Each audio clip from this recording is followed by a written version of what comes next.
এদিকে সাবেক প্রধান নির্বাচন কমিশনার নুরুল হুদার সাথে ঘটে যাওয়া আচরণের জন্য দুঃখ প্রকাশ করেছেন স্বরাষ্ট্র উপদেষ্টা জাহাঙ্গীর আলম চৌধুরী। তার আশা নির্বাচন কমিশন জাতিকে একটি ভালো নির্বাচন দেবে, সেটি প্রত্যাশা। এক্ষেত্রে প্রয়োজনীয় সব সহায়তা দেবে স্বরাষ্ট্র মন্ত্রণালয়।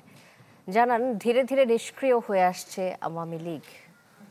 ইলেকট্রা এয়ার কন্ডিশনার কম বিদ্যুৎ খরচে দেবে অধিক শীতলতা, আর সেভিংসও হয়ে যাবে। তাই স্বরাষ্ট্র মন্ত্রণালয়ে আইন শৃঙ্খলা সংক্রান্ত উপদেষ্টা পরিষদ কমিটির 10ম সভা হয়। প্রায় 1.5 ঘন্টা ধরে চলে বৈঠক, যেখানে গুরুত্ব পায় নির্বাচনকালীন আইন শৃঙ্খলা পরিস্থিতি। ব্রিফিংয়ে স্বরাষ্ট্র উপদেষ্টা জানান, নির্বাচনের সময় আইন শৃঙ্খলা পরিস্থিতি ভালো থাকার নিশ্চয়তা দিয়েছে সব বাহিনী। ইসিকে প্রয়োজনীয় সব সহায়তা দেবে স্বরাষ্ট্র মন্ত্রণালয়। মোটামুটি সব বাহিনী প্রধানরা একটা এনশিওর করছে যে ওই সময় পরিস্থিতি ভালো থাকবে। নির্বাচনটা নির্ভর করে ইলেকশন কমিশনের উপরে।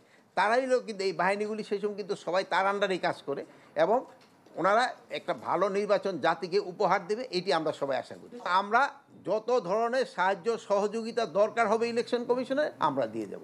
উপদেষ্টা জানান, প্রতিষ্ঠাবার্ষিকী ঘিরে আওয়ামী লীগের বড় কিছু করার পরিকল্পনা থাকলেও তা হয়নি। ধীরে ধীরে নিষ্ক্রিয় হওয়ার পথে দলটি।